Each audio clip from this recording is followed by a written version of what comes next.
Bonjour, nous allons continuer la série dans l'épître Jacques au chapitre 2.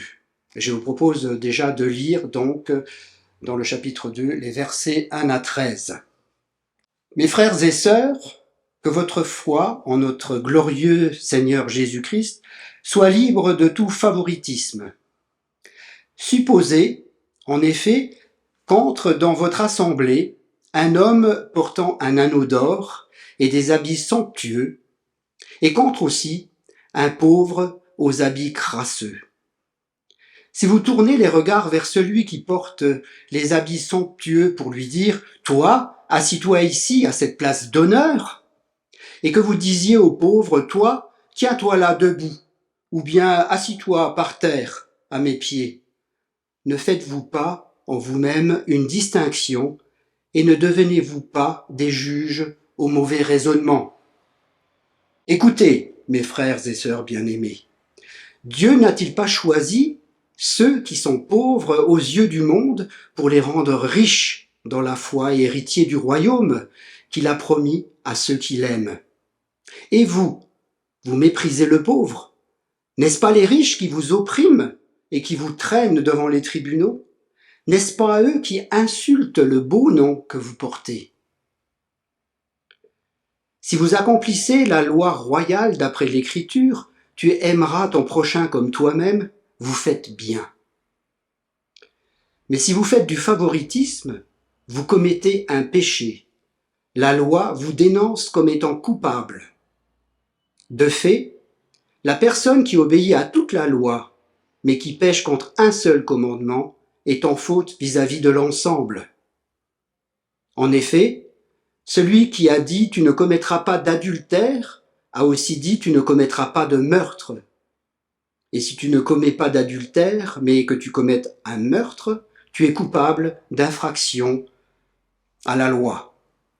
Parlez et agissez comme des personnes appelées à être jugées par une loi de liberté, car le jugement est sans compassion pour qui n'a pas fait preuve de compassion. La compassion triomphe du jugement. En général, dans une famille, les parents essayent de se montrer impartiaux envers leurs enfants. Non seulement quand ils sont petits, mais aussi une fois qu'ils sont devenus adultes. Et c'est particulièrement vrai dans le domaine de l'argent, si on veut éviter des jalousies et d'empoisonner les relations entre les enfants et aussi entre enfants et parents.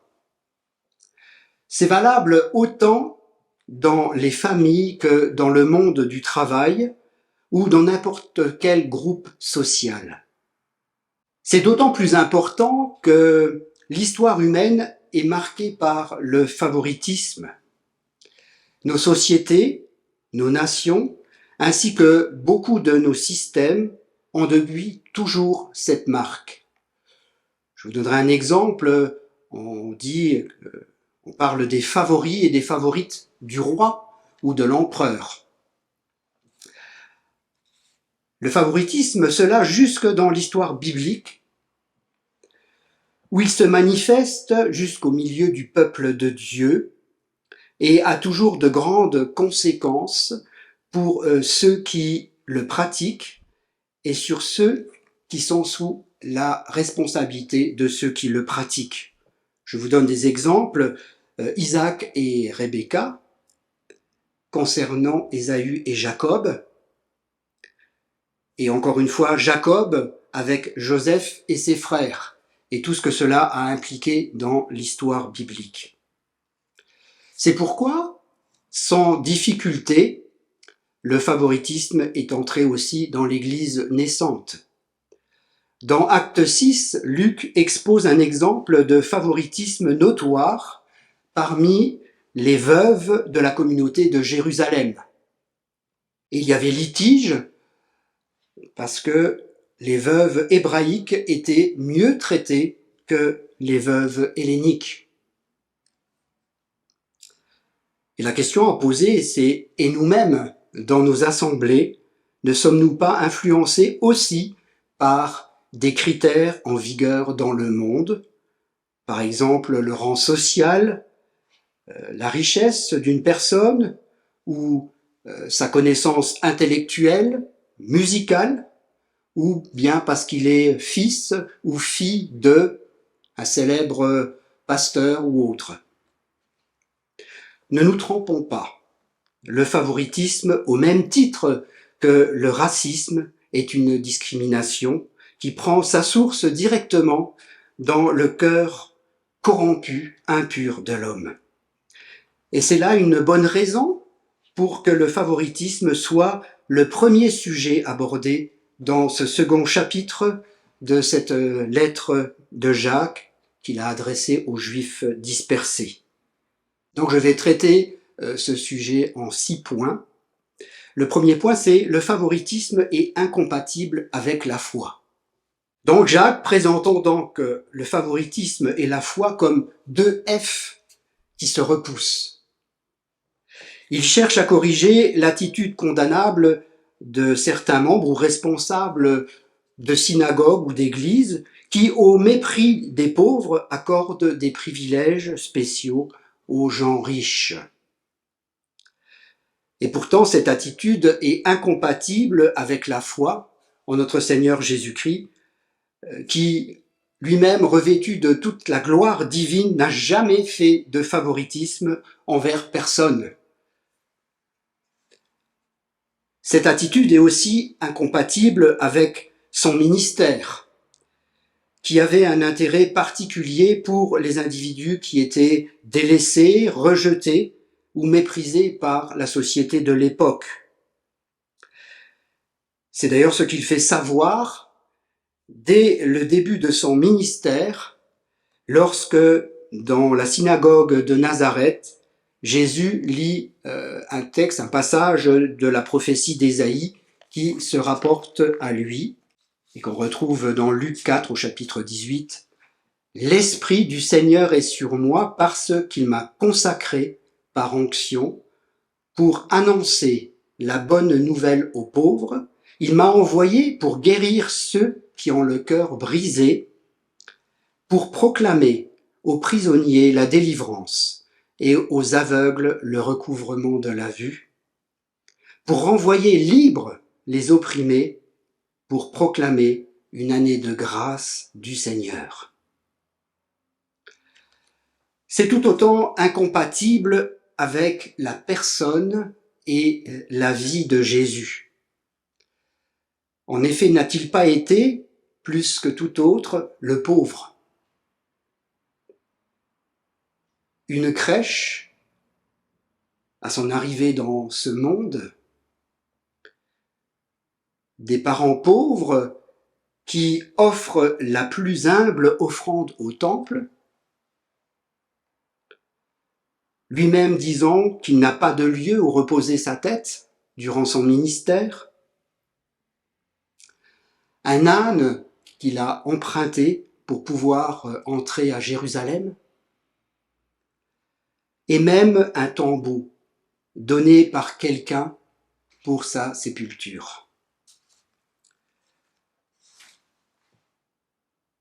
C'est incompatible aussi avec la généalogie de Jésus, qui montre comment Dieu met tout le monde sur le même pied d'égalité, puisque cette généalogie comprend, au milieu de croyants célèbres, des gens ordinaires, et aussi quelques femmes bien dérangeantes pour des personnes bien pensantes.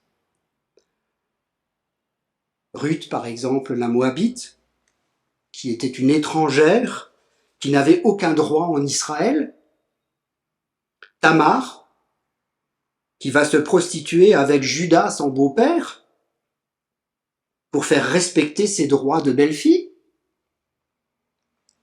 Rahab, une prostituée de Jéricho qui va être accueillie parmi le peuple pour service rendu dans l'affaire des espions.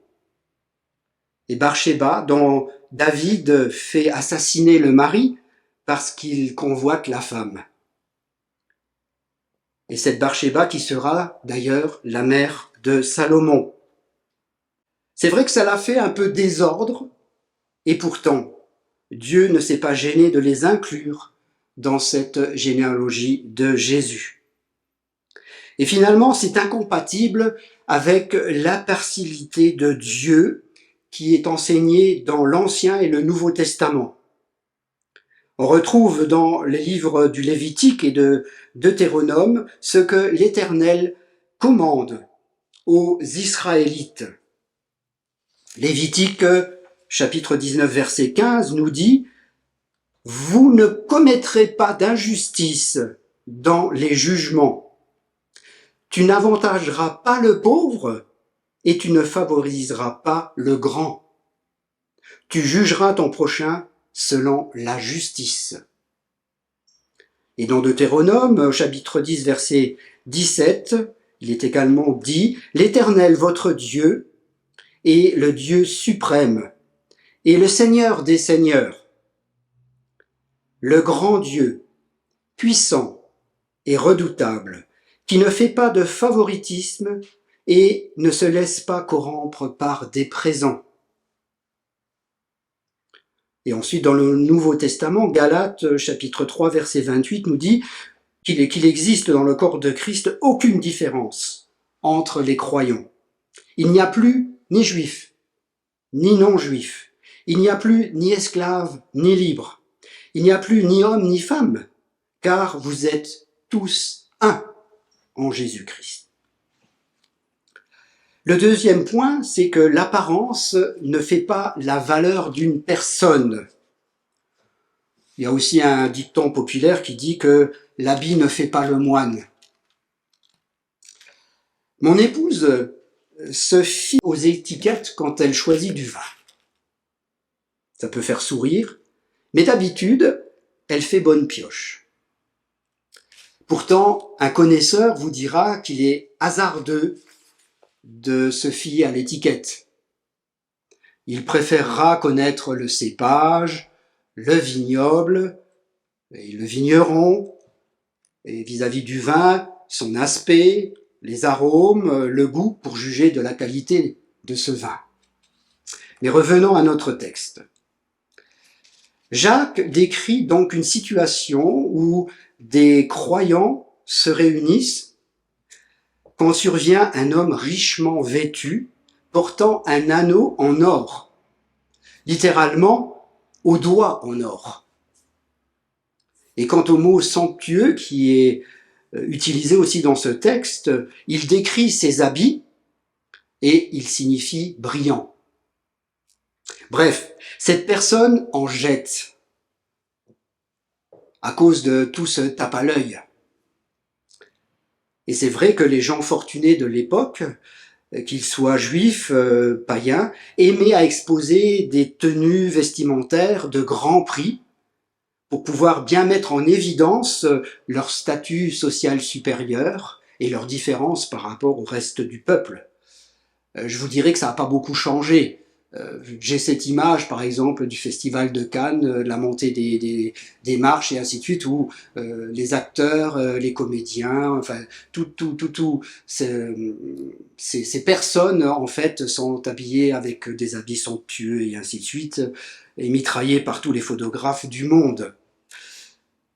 Or, voici, pour revenir à notre texte, qu'au même moment rentre dans cet endroit, cette synagogue, un miséreux vêtu de vêtements crasseux. Et Jacques établit ainsi un contraste entre deux extrêmes de l'échelle sociale. Et il est vrai qu'à cette époque, dans les synagogues, il y avait quelques bancs qui étaient réservés aux gens importants, et qui correspond d'ailleurs aux sièges d'honneur qui sont référencés par Jésus dans Matthieu 23, verset 6, lorsqu'il parle des docteurs de la loi, des pharisiens. Et il dit « Ils aiment occuper la meilleure place dans les festins et les sièges d'honneur dans les synagogues. » Et c'est vrai qu'ils étaient très recherchés, ces sièges, par les docteurs de la loi, parce qu'on savait alors que c'était des gens importants qui pouvaient se mettre à cet endroit. Quant aux autres fidèles, la plupart restaient debout, d'autres vont s'asseoir par terre, avec les jambes croisées, et plus rarement on voit aussi certains qui utilisent un tabouret. C'est nettement moins, tape à l'œil, n'est-ce pas? Mais alors de dire à quelqu'un, tiens-toi là debout ou assis-toi là par terre à mes pieds, parce que c'est un pauvre, un indigent, était quelque chose de très insultant. Et je pense qu'il le serait encore aujourd'hui. D'autre part, nous ne voulons pas non plus juger des motivations du riche qui est rentré dans cette synagogue, ni le traiter avec froideur. On ne le connaît pas. Mais on peut se poser quelques questions. On peut se demander, par exemple, s'il est revêtu de la justice de Dieu, si il est revêtu d'humilité ou d'amour du Christ, et ne pas le juger selon sa riche apparence extérieure. Parce que ça serait de notre part aussi de la discrimination envers les riches. Cependant, il faut aussi se poser la question de dire, en honorant un tel personnage dans son attirail, il peut arriver qu'on le flatte, qu'on flatte son ego et qu'on encourage son orgueil, ce qui n'est pas forcément quelque chose de bien. Et en méprisant celui qui est pauvre, on peut aussi déprécier sa valeur devant Dieu, qui ne le voit certainement pas de la même manière. Dans le texte que nous avons lu tout à l'heure, l'Assemblée est accusée par Jacques d'une double faute. D'une part, elle établit une distinction entre deux personnes sur la base de leur statut social, et d'autre part, elle méprise le pauvre tout en rendant hommage aux riches. Et sa façon de traiter les deux personnes dépend alors de considérations superficielles, d'apparence, et qui peuvent être même intéressées. Alors qu'aucun croyant ne doit traiter son frère en fonction de son apparence ou de son statut social, mais bien sur la base que nous sommes tous égaux, nous avons lu le texte, en Jésus-Christ devant Dieu le Père. Troisième point, la richesse ne fait pas la valeur d'une personne. Dieu choisit souvent les plus défavorisés pour lui appartenir et le servir. C'est Paul qui le dit. 1 Corinthiens, premier chapitre, versets 26 et 27. Considérez, frères et sœurs, votre propre appel. Il n'y a parmi vous ni beaucoup de sages selon les critères humains, ni beaucoup de puissants, ni beaucoup de nobles. Mais Dieu a choisi les choses folles du monde pour couvrir de honte les sages. Et Dieu a choisi les choses faibles du monde pour couvrir de honte les fortes. Autrement dit, Dieu a choisi ceux qui sont économiquement pauvres pour qu'ils soient riches dans la foi et qu'ils héritent du royaume qu'il a promis à ceux qui l'aiment. Le royaume désignant alors ici le salut, tout ce qu'il comprend dans le temps présent, mais aussi dans la gloire à venir. Et ceux qui aiment Dieu sont ceux qui ont placé leur foi en Jésus-Christ et qui hériteront du royaume des cieux. D'ailleurs, au ciel, il n'y aura ni pauvres ni ressortissants de deuxième classe, car tous seront riches, car ils posséderont tous les biens spirituels de Dieu, la vie éternelle, et ils seront revêtus de la justice parfaite de Christ. Tous seront citoyens du royaume des cieux à part entière et vivront au ciel où ils jouiront de la présence de Dieu et de son amour pour l'éternité. Alors pour Jacques, le vrai scandale éclate quand dans les assemblées de croyants, certains méprisent les plus pauvres tout en usant de favoritisme envers les riches, dans le but certainement de leur soutirer quelques avantages ou argent, en faisant maintes courbettes et beaucoup de manières. Et ne pensez pas surtout que cela appartient à l'époque de Jacques et que c'est révolu et ne nous concerne plus maintenant. Et Jacques de reprendre que c'est un comportement tellement incompréhensible, parce que ce sont bien les riches qui oppriment les croyants et qui les traînent devant la justice des tribunaux humains. Ce sont encore eux qui outragent le beau nom que vous portez en tant que croyants. Les gens riches ont en effet des moyens d'utiliser la loi humaine pour saisir le peu de biens que possèdent les pauvres gens, bien trop pauvres pour pouvoir se défendre contre eux. Pire encore, ils insultent le beau nom que vous portez, ce nom de chrétien, ce nom de Jésus qui est hautement significatif pour les chrétiens. Et ce sont surtout les riches et les puissants qui se moquent de Jésus et des croyants et qui sont à l'origine de l'hostilité envers eux. Quatrième point. Selon la loi, mon prochain a la même valeur que moi. Tout mauvais traitement d'un pauvre est une violation de la loi de Dieu. Il n'y a qu'une seule loi qui jugera le chrétien, décrite par Jacques comme la loi royale. Et cette loi d'amour n'est autre que le deuxième commandement cité par Jésus au jeune homme riche qui était venu le voir en Matthieu 22. Tu aimeras ton prochain comme toi-même. Et ce commandement a pour conséquence évidente, directe, la disparition des considérations de personne. Car ce commandement implique l'impartialité dans nos rapports avec les autres. Dans plusieurs de ses épîtres, l'apôtre Paul instruit les croyants sur la conduite qu'ils doivent avoir les uns envers les autres. Dans Romains, dans Philippiens, il écrit respectivement, Romains 15 par exemple, versets 5 à 7, que le Dieu de la persévérance et du réconfort vous donne de vivre en plein accord, les uns avec les autres, comme le veut Jésus-Christ, afin que tous ensemble, d'une seule voix, vous rendiez gloire au Dieu et Père de notre Seigneur Jésus-Christ. Accueillez-vous donc les uns les autres comme Christ vous a accueillis pour la gloire de Dieu. Et dans Philippiens, chapitre 2, verset 3, il rajoute « Par humilité, considérez les autres comme plus importants que vous-même. »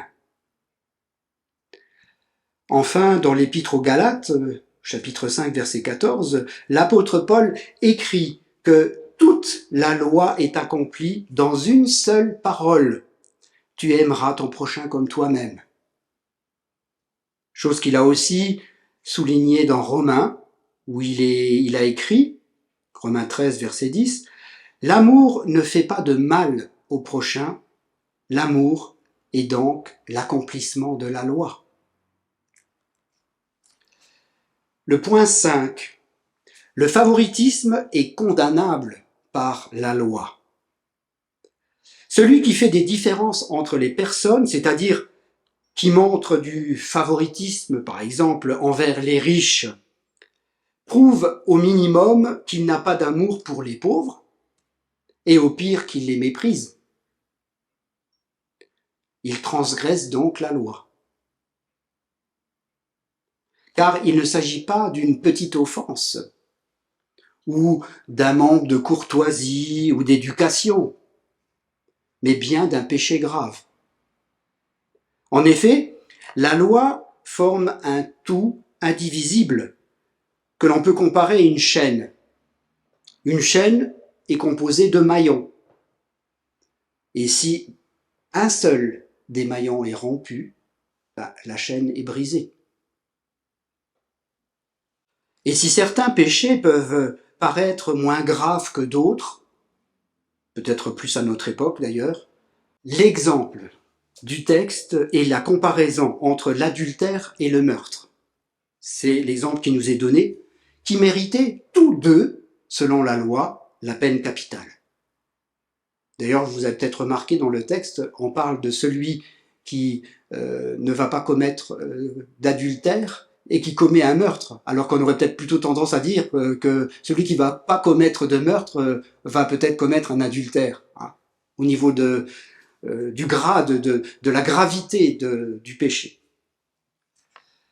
Il est clair qu'il me suffit de désobéir au moindre des commandements de Dieu pour briser l'unité de la loi. C'est ce que dit aussi Paul, hein, et pour transgresser finalement toute la loi. Être coupable devant toute la loi. Point 6. Parler et agir comme étant jugé par une loi de liberté. Alors c'est vrai qu'il peut être paradoxal d'associer loi et liberté dans la même expression. Pourtant, il est clair qu'il n'y a pas de liberté sans loi. Autrement, c'est l'anarchie, le chaos. Et on connaît tous ce précepte populaire qui dit que la liberté de l'un s'arrête là où commence celle des autres. Et c'est à bon escient que c'est dit. Je vous donne un exemple, celui du code de la route, qui représente la loi qui me donne la liberté et la possibilité de me déplacer sur les routes. Si on n'applique pas le code de la route, on se retrouve alors dans les rues d'Athènes aux heures de pointe. Ben, il n'y a pas de grec parmi nous. Parce que chacun alors a son propre code de la route. C'est peut-être valable aussi dans d'autres pays d'ailleurs. Effectivement, ceux qui placent leur confiance en Jésus-Christ et qui lui obéissent sont affranchis de l'esclavage du péché, du châtiment éternel, et sont rendus libres d'obéir à Dieu en suivant l'ensemble de ses règles morales et spirituelles. Le chrétien est donc véritablement libre de suivre les exigences de la vie chrétienne qui s'appelle alors à juste titre une loi de liberté. En conclusion, puisque montrer du favoritisme est une faute grave, incompatible avec l'amour de Dieu, incompatible avec l'amour pour Dieu, incompatible avec l'amour pour son prochain, Jacques termine ce sujet par un avertissement à ses lecteurs. Le danger d'être jugé par Dieu. Jacques démontrant que la foi authentique est confirmée par une miséricorde désintéressée envers le prochain, il encourage à exercer cette miséricorde envers le prochain, que la personne soit riche ou pauvre. Et cela sans préjugés. Préjugés qui amèneraient à enfreindre les commandements de Dieu et à faire d'eux des transgresseurs de la loi. Car s'ils veulent que Dieu les juge avec miséricorde, ils doivent arrêter de juger leur prochain sans miséricorde. Alors, ayant été libérés de la loi et du péché pour servir Dieu, pour être soumis à cette fameuse loi de liberté, et se montrant miséricordieux comme leur Père céleste est miséricordieux, ça c'est un verset qu'on trouve dans Luc 6 au verset 36, « Soyons miséricordieux comme notre Père céleste est miséricordieux ». Ils accomplissent la loi royale, « Tu aimeras ton prochain comme toi-même ». Et c'est ainsi qu'ils reflèteront la gloire de notre Seigneur. Amen.